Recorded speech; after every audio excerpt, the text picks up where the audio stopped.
Donc, je vais vous donner quelques exemples pour faciliter votre compréhension, savoir comment identifier un groupe adjectival avec ses expansions, de façon à mieux comprendre le texte et à trouver les caractéristiques du personnage qui est présenté dans le portrait. Donc, voici une phrase qui a été tirée du portrait de Lemmy. Et puis, je trouvais qu'il y avait un bon exemple de groupe adjectivaux qui étaient employés dans lesquels il y avait seulement le noyau et pas d'expansion. Donc, ces derniers avaient appelé, il y a une dizaine d'années, à une vaste collecte nationale. Donc, premièrement, j'ai identifié un groupe nominal dont le noyau était collecte avec le déterminant une. Et j'avais deux autres mots ici qui étaient des expansions de collecte. Et comme je sais que national est accordé, vaste on le voit pas, mais il est accordé aussi, ben on le voit pas parce qu'il y a déjà son E. Déjà, j'ai la puce à l'oreille que ce sont des adjectifs. Donc, vaste est un groupe adjectival, mais pour lequel il n'y a pas d'expansion. Donc, on ne dit pas que c'est un adjectif, on va dire que c'est un groupe adjectival composé du noyau, un adjectif qui est vaste. Même chose pour national. Pour ce qui est de un type très fin, ça c'est un groupe nominal aussi. Et à la différence de l'autre exemple, donc j'ai un type qui est le noyau, donc le nom, avec le déterminant 1. Et là, j'ai deux mots ici. Et peut-être que je vais hésiter à savoir si j'ai une expansion ou deux expansions. Donc, je sais que fin, c'est un adjectif parce que si mon nom avait été féminin, j'aurais écrit fine, il s'accorde, donc c'est un adjectif ici. Et je veux savoir si trait va avec fin ou si trait est séparé de fin. Donc, selon moi, le groupe adjectival est composé du noyau fin et d'une expansion qui est trait, qui lui est un groupe adverbial composé d'un seul élément, c'est le noyau trait. Comment je fais pour le savoir? Si j'efface l'adjectif fin et qu'il me reste un type trait, ça ne fonctionne pas. Donc, trait est dépendant de fin. Donc, il est intégré à l'intérieur du groupe adjectival très fin. Et le noyau, c'est fin. Un autre exemple, ici, je n'ai pas de groupe nominal. En fait, mon groupe adjectival n'est pas à l'intérieur d'un groupe nominal.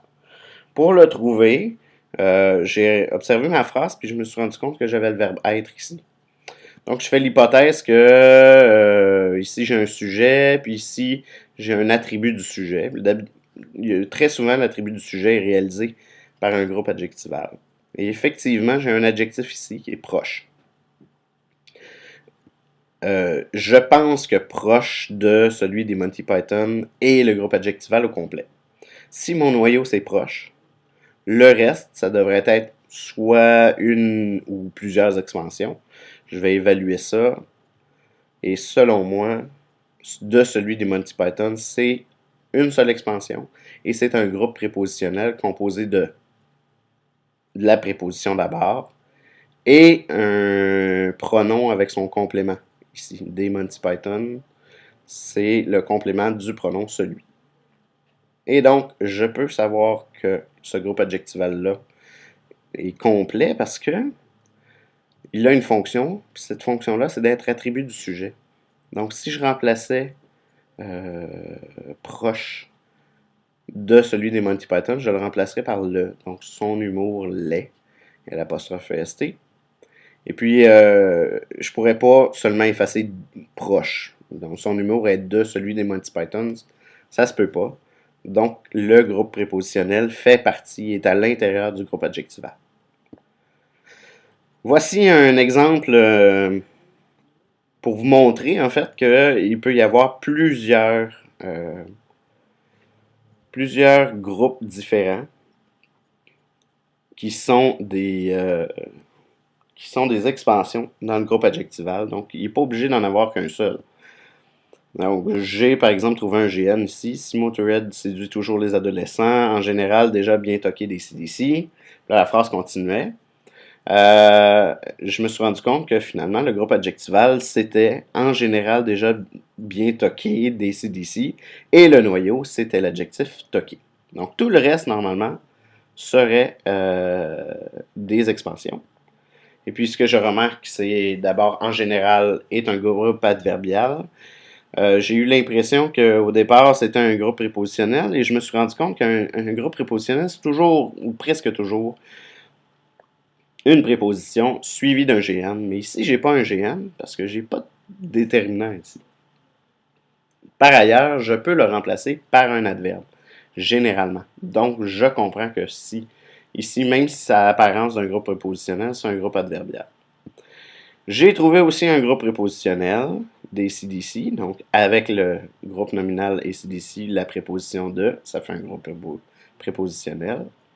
J'ai le groupe adverbial déjà et un autre groupe adverbial bien. Donc tout ça, c'est mon groupe adjectival, dont le noyau est toqué. 3 groupes adverbiaux sont expansion et un groupe prépositionnel qui est expansion. Et voilà des exemples d'analyse qui permettent de trouver les groupes adjectivaux avec leurs expansions.